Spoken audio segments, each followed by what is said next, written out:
Greetings, I'm Pillar Nexus Ancient Gladiator with more Pillar Loves Tabletop games. Today I bring you Import, Export. Game of shipping and making money. So at the start of the game, you'll start with your harbor card. The harbor you start with gives you a bonus towards taking on higher level contracts, unless you take the Gray Harbor, in which case you'll get bonus money. At the start of the game, you will have 10 money, represented by this rectangle. Little money is represented by 2. This is one of those games where I'd probably switch it out with my metal coins. But anyway, you'll start with a hand of 5 cards. Each card comes in one of 5 different colors, unless you're playing with capital expansion, in which case that's gray. And each card lets you do one of 4 things. You can either contract it onto a ship, use it as a container to fulfill a contract, make it part of your crew for additional actions, or add it to your goods, which helps with the end of the game scoring. What you'll do on your turn is either draw until you have 5 cards, or if you already have 5 cards, you'll draw 1 more. If the deck is ever empty, it gets reshuffled. If there are no cards to shuffle into the deck, the game ends. If you choose to draw, you can't do anything else. No one can fall off with that. If you choose to take an action, however, then other players can follow. What you'll do is you'll play one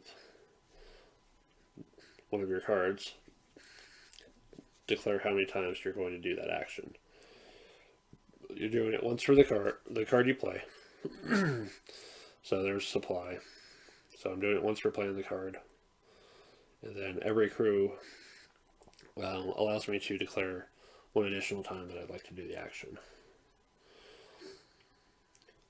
If you ever need to do an action and you don't have the card you need to do it, you can use 2 of another color.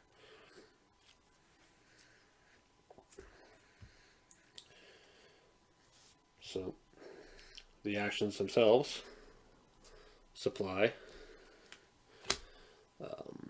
sell a card to the supply island. The supply island will start out with some cards in the game, and then we'll get another one every time a contract is fulfilled. So selling a card to an island for 4 credits, maximum of 1 time per turn, or take a card from the supply island and add it to your crew. So you have a limit to the amount of crew and goods you can have. It's 1 plus 1 for every fulfilled contract you have, times 1 for a crew, and times 2 for goods. So at the start of the game, you can have 1 crew and 2 goods. Fulfilling a contract will increase it. So supply lets you sell cards or get crew. Import. So another thing will be at the start of the game, there'll be 4 random cards to be containers onto ships that are out at sea. And then you'll have an empty boat in your harbor to load up with a new contract. Import lets you pick a ship out of sea to bid on, and take 2 containers if you have for the player that has the highest bid, and add them to either 1 in crew, 1 in goods, or 2 in goods. And if you win the bid and it's someone else's ship, the owner of that ship gets 2 credits. When a ship is cleared of its goods, it returns to its owner's harbor to be used once again. Contract. Contract a ship with a card from your hand. Obviously, you can't use the card you're using for the contract action as the contract itself. You have to use something else.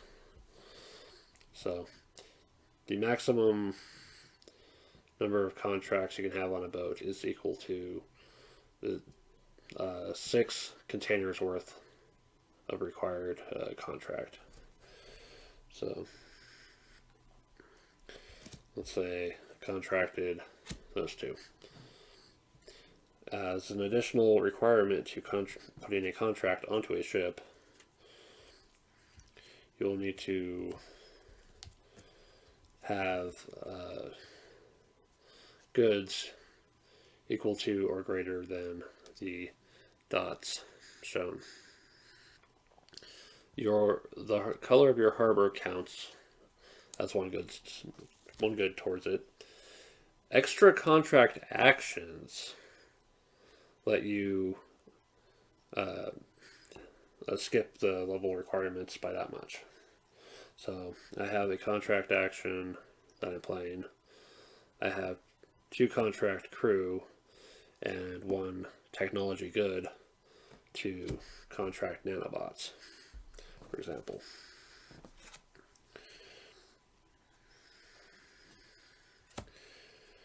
And then there's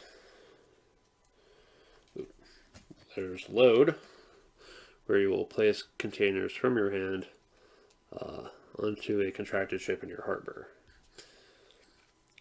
So one for the action and 1 for every crew. Obviously the containers have to match. So let's say I have these 2 contracted onto the ship. I'm going to need green and yellow containers. Once you successfully complete the contracts on the ship, then what you'll get is credits based on how many containers. So 2 to 3 containers is 6 credits, 4 to 5 containers is 10, 6 containers is 14 credits. And then the fulfilled contracts will go to your harbor. And then for each one, a card will be added to the supply island from the deck.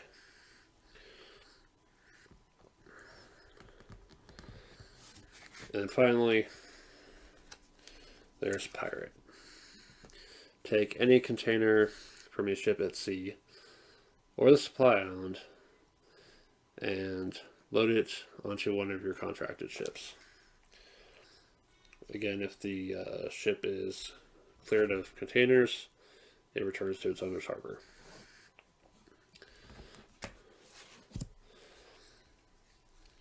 And that's pretty much it for the actual actions. So the game ends when a player has 50 credits or more, or the draw deck is completely empty with no discards to fill it up again, or if someone hits a special endgame condition, such as the motherload contract, which if you have 8 illegal goods, you win immediately. It's a pain to pull off, but it is possible. At which point we'll go into the end-game scoring unless there's an immediate win effect. So your final score consists of your remaining credits plus 1 for each yellow. Let's call it by its proper names. Let's not do the lazy thing. 1 for each agriculture, technology, consumer, and luxury good. And then 2 for each illegal good. Now, the credits it comes with are only like 2s, but you still count the 1s, even though it's not available.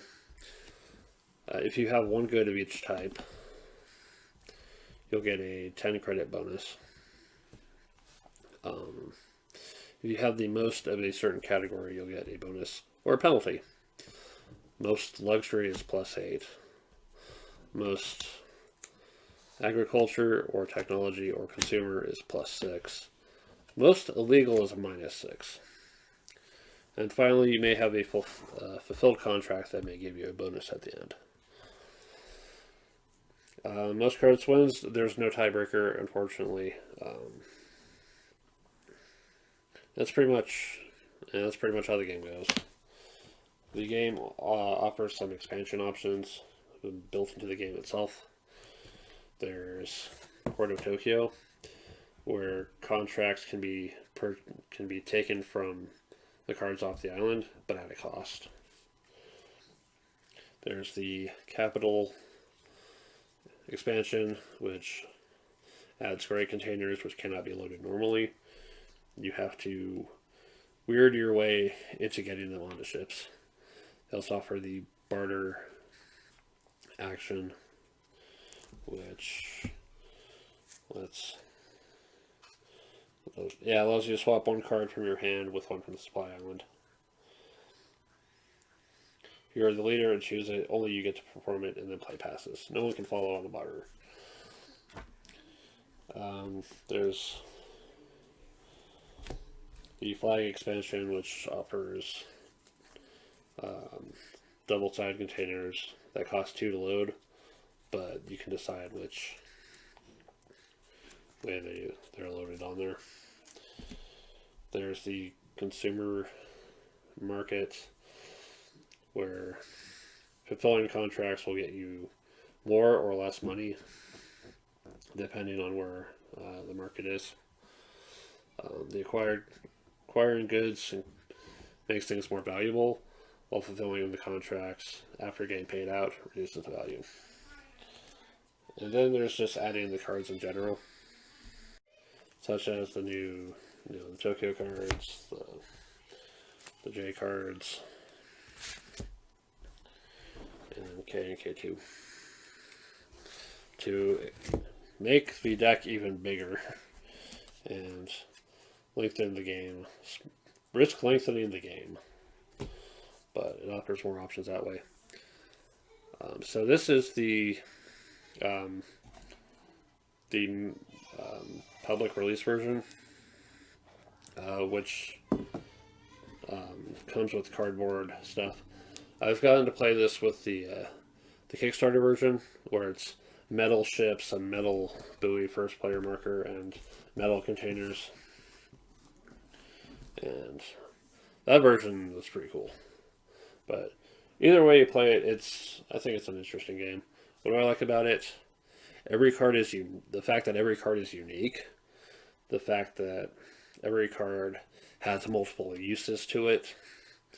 Just, and the fact that even if it's another player's turn, there may be an opportunity for you to do something. Not always, but that potential is there. The only thing I wish there was an actual tiebreaker at the end, because you never know. Sometimes ties happen. You want something to resolve it. So that's it. That's import-export. If it seems like an interesting game to you, I hope you'll check it out. It's been Pillar Nexus. See you next time. Thank you for watching.